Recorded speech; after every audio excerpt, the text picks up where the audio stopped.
오늘이 벌써 12월 둘째 주일입니다. 여러분은 1년 12달 가운데 어느 달을 가장 좋아하십니까? 저는 어릴 때 10월과 12월을 좋아했습니다. 10월은 노는 날이 많아서 좋아했고요. 공부도 잘했지만 노는 것도 좋아했습니다. 12월에는 왜 좋아했냐면 눈이 와서 좋았습니다. 첫눈이 오는 12월, 눈이 오기를 기다리며 좋아했는데요. 눈이 오면 왠지 좋은 일이 생기지 않을까 그런 생각 때문에 하얀 눈이 하늘에서 펑펑 쏟아져 내리면 그 눈을 보는 것만으로도 좋았고, 눈이 쌓여서 뽀드득 소리를 내며 걷는 그 걸음도 좋아했습니다. 네. 저희 어머니는 해마다 겨울이 되면 그래서 새벽 기도에 다녀오셔서 저희를 깨우시려고 늘 그렇게 말합니다. 빨리 일어나라고. 지금 눈이 엄청 왔다고. 그러면 아닌 줄 알면서도 벌떡 일어나 내복바람으로 밖으로 뛰쳐나가기가 일쑤였지요. 겨울만 되면 눈을 기다렸는데요.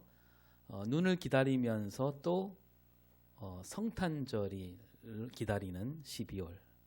성탄절이 되면 먹을 것도 많고 또 교회에서 선물 교환도 하고 새벽송도 돌고 떡국도 먹고 즐길 일들이 많았지요. 그래서 이 성탄과 눈과 성탄절이 있는 12월을 참 좋아했습니다. 또 성탄절에 눈까지 내린다면 그야말로 최고였지요. 지금도 눈 내리는 성탄절 기다려지기는 합니다. 하지만 이제는 그 추위는 정말 싫어지는 것 같습니다. 어릴 때는 생각하기를 왜 사람들은 이 눈 내리는 12월을 겨울을 좋아하지 않을까. 그 하얀 눈도 내리고 성탄절도 있는데 이해를 못했습니다. 근데 이제는 좀 알 것 같습니다. 날씨가 추워지면 일거리가 없어지고 일거리가 없으면 먹고 사는 게 힘들어지지요.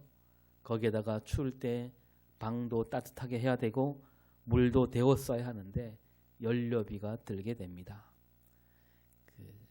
추위를 지낸다 이 말은 곧 돈이 더 들어간다라는 말과 같기 때문에 어른들은 겨울을 그다지 좋아하지 않았던 것 같다. 더구나 길거리에 나앉은 노숙자들에게는 이 겨울이 얼마나 힘들까. 그 추운 계절을 우리가 겨울이라고 이름 붙였는데 뭐 겨우겨우 지낸다 해서 이렇게 겨울이라고 이름 붙였다는 그런 말도 있습니다. 참 견디기 힘들고 지내기 어려운 겨울. 우리 예수님은 이 차갑고 배고픈 계절 12월에 오셨습니다. 이 추운 날들을 견디기 힘들어하는 사람들 앞에서 우리는 캐럴을 부르며 기뻐하는 절기를 지키고 있는데요. 언젠가 말씀드렸지만 성탄절이 이 겨울에 있다라는 거 미안하기도 하지만 그렇게 나쁘지도 않겠구나 하는 생각을 해봅니다. 춥고 매서운 날씨 가운데에서도 성탄절이 그나마 성탄절이 있기에 거리에 캐럴이 울려 퍼지고 사람들이 믿든 안 믿든 서로 선물을 나눠주며 또 마음을 나눠주고 마음을 나눠주다 보면 어려운 사람들 한 번 더 생각하는 마음을 갖게 하지 않는가. 또 우리 저 도시 거리에 나가보면 뭐 구세군을 비롯한 불우이웃 돕기가 많이 있지요. 또 추위에 움츠려 있던 사람들도 집으로 돌아가기 바쁘지만 이 아기 예수가 나신 성탄절이 끼어 있으니까 사람들 마음도 그 차가운 마음도 좀 누그러져서 정성을 베푸는 그런 모습을 볼 수 있기 때문이지요. 그래서 누군가 이런 시를 지었습니다. 겨울사랑이라는 시인데요. 사랑하는 사람아, 우리에게 겨울이 없다면 무엇으로 따뜻한 포옹이 가능하겠느냐? 무엇으로 우리 서로 깊어질 수 있겠느냐? 이 추운 떨림이 없다면 꽃은 무엇으로 피어나고 무슨 기운으로 향기를 낼 수 있겠느냐? 나 언 눈 뜨고 그대를 기다릴 수 있겠느냐. 눈보라치는 겨울밤이 없다면 추워 떠는 자의 시린 마음을 무엇으로 헤아리고 내 온몸을 녹이는 몇 평의 따뜻한 방을 고마워하고 자기를 벗어버린 희망 하나 커 나올 수 있겠느냐. 아, 겨울이 온다. 추운 겨울이 온다. 떨리는 겨울 사랑이 온다. 이런 시가 나온 것도 성탄절이 있기 때문이 아닌가라는 생각을 해봅니다. 따뜻함이 가장 그리운 계절, 예수님은 이 겨울 12월에 오셨습니다. 추위와 굶주림에 지쳐 살아갈 소망을 잃은 사람들에게 예수님이 오셨다. 그런 뜻이겠지요. 오늘 말씀 이사야 61장은 메시아를 기다리는 마음을 담아 부른 노래입니다. 이 노래를 부르는 사람, 또 이 노래를 듣는 사람, 이들은 모두 힘겹게 사는 사람들이었습니다. 나라를 잃은 슬픔에 눈물로 사는 사람들, 자유를 잃어버린 슬픔, 신앙도 잃고 소망도 잃고 그렇게 슬프게 사는 사람들에게 오시는 메시아, 그 메시아를 노래하는 성경이 바로 오늘 읽은 말씀이죠. 이스라엘 백성들은 바벨론 포로로 끌려가 힘겨운 삶을 살아가고 있었습니다. 그 시절 이스라엘 백성들 마음을 잘 나타내는 말씀들이 여러 군데 있는데요. 우리가 잘 아는 시편 137편 1절 같이 읽어볼까요? 우리가 바벨론의 여러 강변 거기에 앉아서 시온을 기억하며 울었도다. 바벨론 땅, 이국 땅에서 고향 땅을 그리면서 울고 날마다 울고 또 우는 사람들은 하루빨리 메시아가 오셔서 자기들을 이 슬픔에서 건져내기를 기다린 마음, 그 마음이 녹아있는 성경 구절이죠. 이런 시대에 이사야 선지자가 오늘 이렇게 외칩니다. 2절을 먼저 보겠습니다. 시작. 여호와의 은혜의 해와 우리 하나님의 보복의 날을 선포하여 모든 슬픈 자를 위로하되. 메시아는 모든 슬픈 자를 위로하러 오신다라는 거죠. 그 슬픈 자를 위로하러 오시는 그 메시아를 기다리고 있다는 얘기입니다. 그래서 1절에 가보면 그 슬픔에 쌓인 채 살아가는 사람들, 어떤 사람들인가 보여주고 있는데요. 같이 읽습니다. 주 여호와의 영이 내게 내리셨으니 께서 내게 기름을 부으사 가난한 자에게 아름다운 소식을 전하게 하려 하심이라. 나를 보내사 마음이 상한 자를 고치며 포로된 자에게 자유를, 갇힌 자에게 노임을 선포하며. 이 한 절에 슬퍼하는 사람들이 보이지 않습니까? 누가 슬퍼하고 있나요? 가난한 사람들, 마음이 상한 사람들, 포로된 사람들, 갇힌 사람들, 다 슬픔에 잠겨 있는 사람들입니다. 다 같은 뜻이지요. 가난한 사람들이 마음이 상한 사람들이고, 가난한 사람들이 포로로 잡혀 있는 사람들이고, 갇혀 있는 사람들입니다. 앞으로 오실 메시아는 바로 이런 사람들을 위해서 오신다라는 그런 찬송입니다. 그래서 3절 같이 읽습니다. 시작. 무릇 시온에서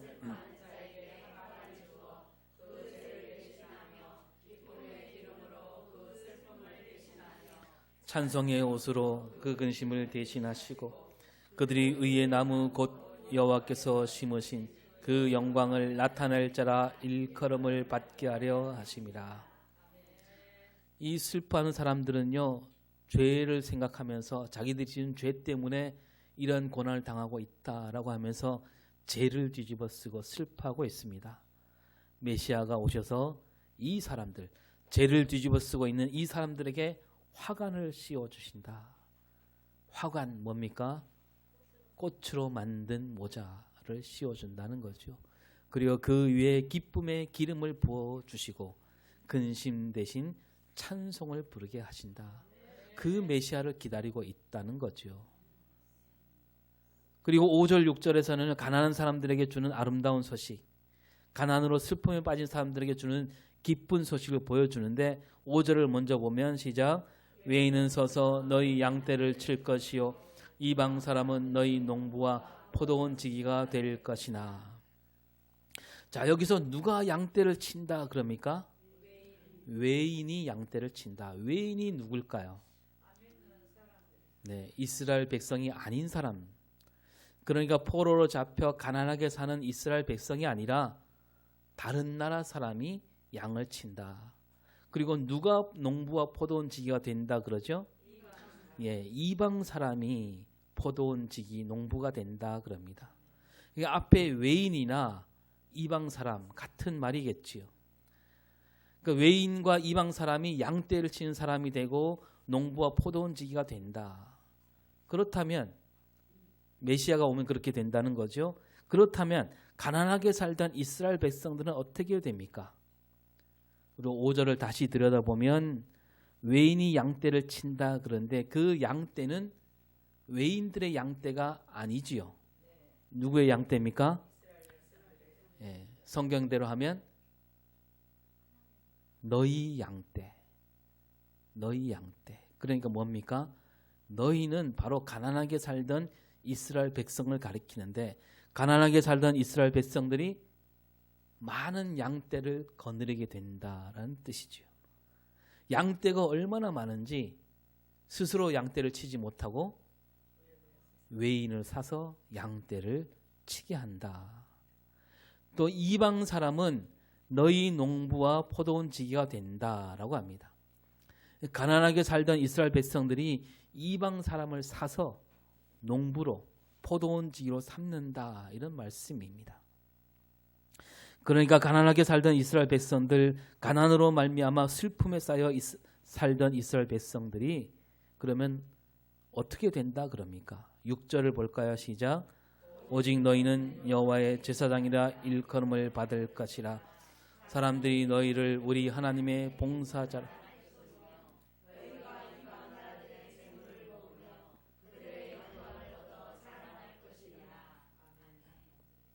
가난에 찌들어 살던 이스라엘 백성들이 뭐가 된다고요? 여호와의 제사장이 된다. 하나님의 봉사자가 된다. 하나님의 일을 하는 사람이 된다라는 거죠. 그러니까 메시아가 오시면 가난에서 벗어날 뿐만 아니라 가난으로 말미암아 슬픔에 쌓여서 있던 사람들이 슬픔에서 벗어날 뿐만 아니라 하나님의 일을 하는 사람이 되는 영광을 얻게 되리라. 하나님의 일을 하니까 누가 책임져 줍니까?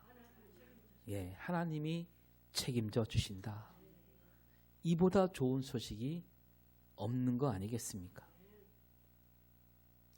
그래서 앞에 1절에 뭐라고 했습니까? 1절을 다시 볼까요? 시작. 주 여호와의 영이 내게 내리셨으니 이는 여호와께서 내게 기름을 부으사 가난한 자에게 아름다운 소식을 전하게 하려 하심이라. 예. 가난한 자에게 어떤 소식? 아름다운 소식을 전한다.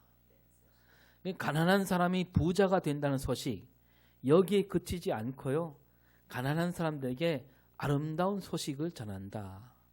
이 가난한 사람들, 그 가난으로 슬픔에 빠진 사람들, 그들에게 아름다운 소식이 뭐냐 하면 양떼를 많이 얻게 된다. 농사를 지을 넓은 땅, 큰 포도원을 갖게 된다. 이걸 넘어선다는 얘기입니다. 하나님의 제사장이 되어 하나님의 일을 하게 된다는 소식. 그 소식이 바로 아름다운 소식이라는 거죠. 그러니까 이제 슬픔에 빠져있던 사람들이 어떻게 될까요? 그 슬픔이 변하여 기쁨이 되는 거죠. 7절을 볼까요? 시작. 너희가 수치 대신에 보상을 배나 얻으며 능력 대신에 몫으로 말미암아 즐거워할 것이라. 그들의 땅에서 갑절이나 얻고 영원한 기쁨이 있으리라. 즐거움과 기쁨을 얻게 되리라. 그리고 이 기쁨은 그냥 잠깐 지나가는 기쁨이 아니라 영원한 기쁨을 말하고 있습니다.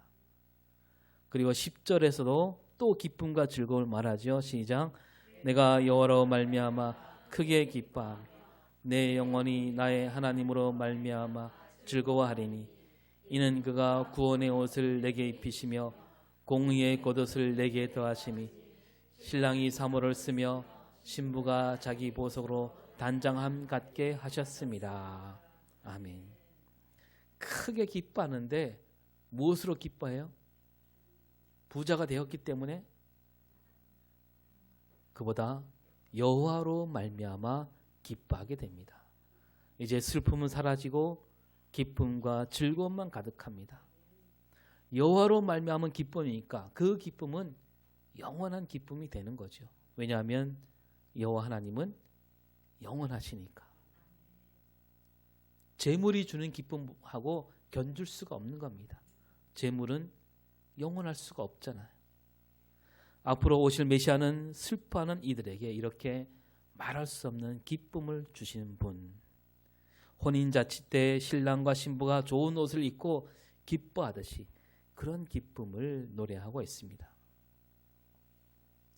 우리가 작년에 요한계시록도 나누었지만 요한계시록에서도 이렇게 노래합니다. 계시록 21장 2절 시작. 또 내가 봄에 거룩한 성 새 예루살렘이 하나님께로부터 하늘에서 내려오니 그 준비한 것이 신부가 남편을 위하여 단장한 것 같더라. 비슷한 말씀이죠. 신부와 신랑이 나옵니다. 잔치의 기쁨. 요한계시록은 다시 오실 예수 그리스도가 이루는 새 하늘과 새 땅을 노래하고 있지 않습니까? 이 새 하늘과 새 땅에 그렇게 기쁨과 즐거움이 넘친다라는 그런 말씀입니다. 마찬가지로 이사야도 메시아가 오시게 되면 이렇게 기쁨과 즐거움이 넘쳐난다 라고 하면서 이 메시아를 보내신 분이 누구냐? 1절을 다시 봅니다. 시작. 주 여호와의 영이 내게 내리셨으니 이는 여호와께서 내게 기름을 부으사. 주 여호와의 영이 내게 내리셨다. 주 여호와의 영이 뭡니까? 성령이지요. 그래서 예수님이 이 땅에 오셨을 때 이 말씀 그대로 하늘에서 성령이 내려오시죠.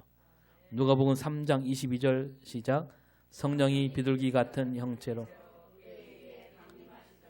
하늘에서 소리가 나기를 너는 내 사랑하는 아들이라 내가 너를 기뻐하노라 하시니라. 성령이 예수님 위에 내리심으로 그 성령에 힘입어 예수님은 메시아로서 하나님 뜻을 이 땅에 펼치게 된다라고 말씀하고 있습니다. 그리고 여호와께서 무엇을 부으셔요?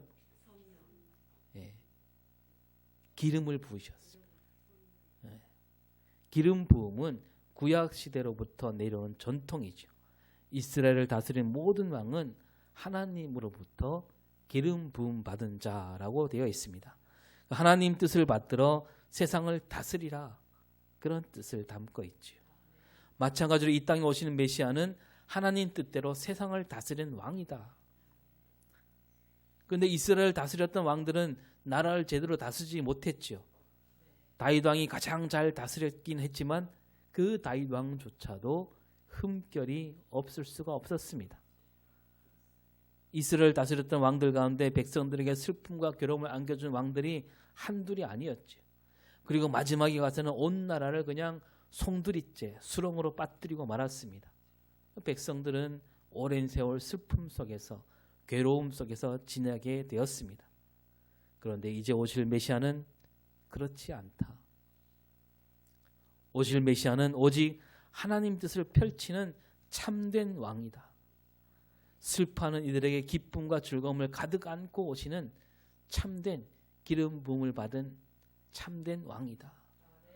주 여호와의 영이 임하신 그런 메시아다라는 거죠. 이사야는 이렇게 오래전에 이런 메시아의 오심을 이렇게 노래하고 있었다라는 거죠. 오늘 우리도 성탄을 기다리고 있습니다. 우리도 마찬가지로 이사야처럼 그런 노래를 부르며 기다릴 수 있어야 되겠습니다. 내 손을 주께 높이 듭니다. 내 찬양 받으실 주님. 내 마음을 주께 활짝 엽니다. 내 찬양 받으실 주님. 뭐 대신? 슬픔 대신 희락을, 재 대신 화관을, 근심 대신 다 잊어버리셨어요? 찬송을. 무엇을 주셨어요? 무슨 옷?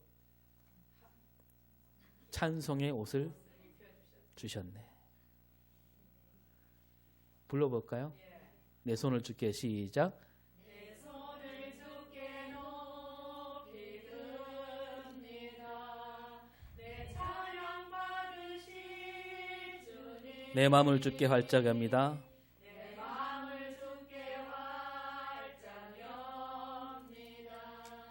내 찬양 받으실 주님. 슬픔 대신 희락을, 슬픔 대신 희락을, 제 대신 화관을, 제 대신 화관을, 근심 대신 근심 대신 찬송을, 찬송의 옷을 주셨네. 찬송의 옷을 주셨네. 네. 예, 이따 끝나고 부르시고요. 아직도 이 땅에는 슬픔 가운데 살아가는 사람들이 많습니다. 우리가 그들에게 찾아갈 수 있어야 되겠지요. 왜냐하면 우리가 모두 무엇을 받은 사람들이에요? 성령을 받은 사람들. 주 여호와의 영이 함께하는 사람이라면 가난으로 슬퍼하는 사람들이 우리 눈에 보여야 됩니다. 짓눌려 사는 사람들이 겪는 슬픔이 우리 눈에 보여야 된다는 거죠. 보이니까 우리가 그들에게 다가가야 되는 거죠. 이제 성탄절이 2주 앞으로 다가왔습니다. 이번 성탄절에는 세상 모든 사람이 기뻐하는 그런 복된 성탄절이 되기를 바라는 마음, 슬픔이 사라지고 기쁨이 넘치는 날이 되기를 바라는 마음, 이 마음으로 우리가 이 대림절을 지낼 수 있어야 되겠습니다. 그리고 우리는 또 다시 오실 주님을 기다리는 사람들이죠. 주님이 다시 오시는 날 요한계시록에서는 이렇게 말씀합니다. 21장 요한계시록 21장 4절 모든 눈물을 닦아주시니 다시는 사망이 없고 애통하는 것이나 곡하는 것이나 아픈 것이 다시 있지 아니하리니 처음 것들이 다 지나갔음이라라. 눈물, 사망, 죽음이 없는 세상, 새하늘과 새 땅, 우리가 그날을 기다리고 있습니다. 우리 기독교가 말하는 세상 종말은 이렇게 새로운 세상이라고 우리가 말씀을 나누었지요. 다른 여러 종교에서도 종말을 가르치긴 합니다. 또 종교가 아니라 하더라도 과학자들도 종말이 온다라고 말합니다.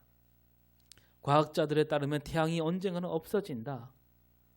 또는 태양이 없어지기 전에 빙하가 녹아서 세상이 물에 잠기게 된다. 태양이 없어지면 세상이 끝장이 나겠지요. 또 환경 파괴나 기후 변화로 종말이 온다. 이렇게 말합니다.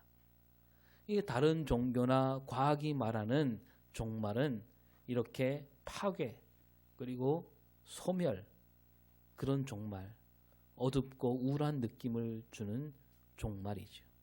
그러나 성경이 말하는 종말, 마지막 날은, 우리 기독교가 기다리는 마지막 날은 그렇지 않습니다. 뭐 성경에도 파괴와 멸망이 나오긴 하지요. 영원한 죽음도 나옵니다. 하지만 그것이 끝이 아니라고 말씀합니다. 새로운 시작을 보여주고 있는 거죠.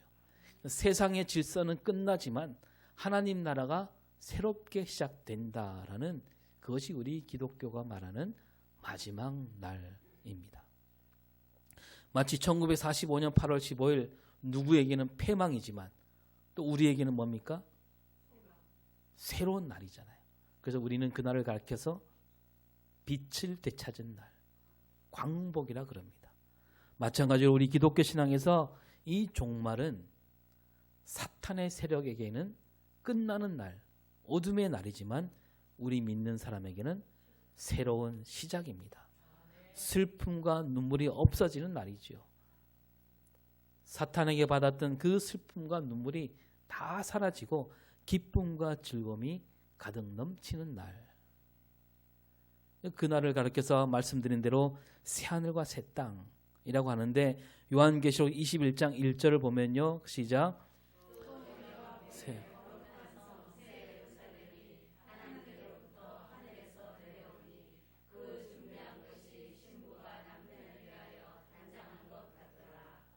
네, 1절이 잘못 적어놨네요. 1절을 제가 읽겠습니다. 또 내가 새 하늘과 새 땅을 보니 처음 하늘과 처음 땅이 없어졌고 바다도 다시 있지 않더라.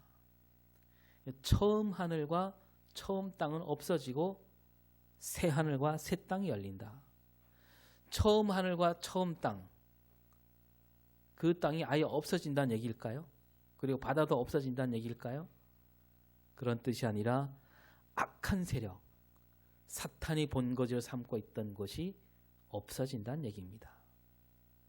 그러니까 진짜로 바다가 없어진다는 얘기가 아니라 사탄과 악한 세력이 있을 곳, 그것이 없어진다.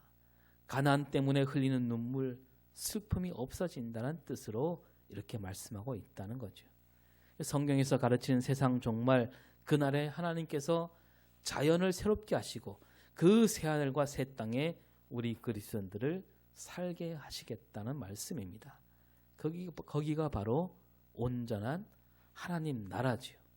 거기에 참된 기쁨과 평화가 있는 겁니다. 울부짖던 피조물이 다시 제자리로 돌아와서 하나님께 영광을 돌리게 되는 날을 우리에게 보여주고 있습니다. 우리가 슬픔에 잠겨 있을 때 하나님은 우리에게 메시아이신 예수 그리스도를 보내주셨습니다. 그래서 모든 슬픔과 근심이 사라지게 만드셨지요. 그러면 하나님은 우리에게 왜 슬픔과 근심을 사라지게 하셨는가? 3절을 오늘 3절을 다시 볼까요? 시작. 무릇 시온에서 슬퍼하는 자에게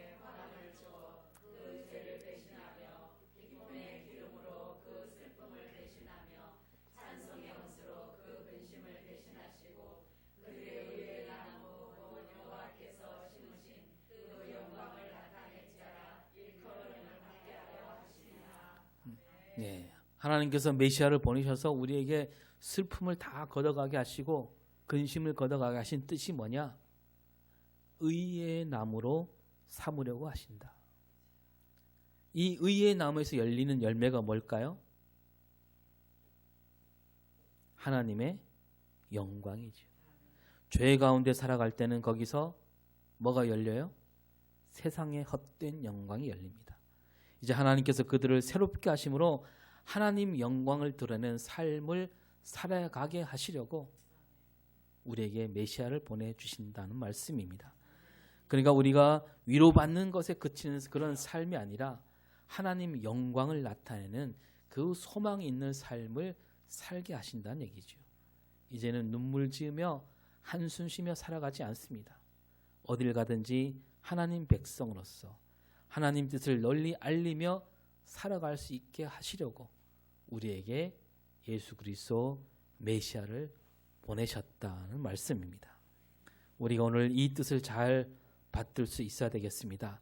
다시 말씀드리지만 우리는 슬퍼하는 이들, 지금도 슬퍼하는 이들을 찾아가서 그들에게 참된 기쁨과 즐거움을 안겨줄 수 있어야 되겠습니다.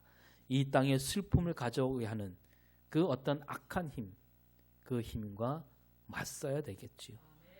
우리가 땅을 새롭게 하는 일에 앞장서서 새하늘과 새 땅에 살아갈 백성답게 살아가서 하나님이 주신 기쁨이 가득 넘치는 그런 세상을 만들어가는 우리 모두가 될 수 있기를 바랍니다. 기도하겠습니다. 주님께서 이 땅에 오실 때 슬퍼하는 이들에게 오셨다라고 했습니다. 힘겹게 살아가는 이들, 눈물과 슬픔 가운데 있는 그들에게 기쁨을 가득 안겨주시고자 이 땅에 오셨습니다. 아직도 우리 곁에는 그런 슬픔 가운데 살아가는 이들이 있습니다. 먼저 믿은 우리가 그들에게 찾아가서 참된 기쁨을 안겨주는 그런 우리 삶이 되게 하여 주시옵소서. 이 땅에 슬피 우는 사람이 하나도 없는 그 하나님 나라를 바라보며 나아가는 우리가 되게 하여 주시옵소서.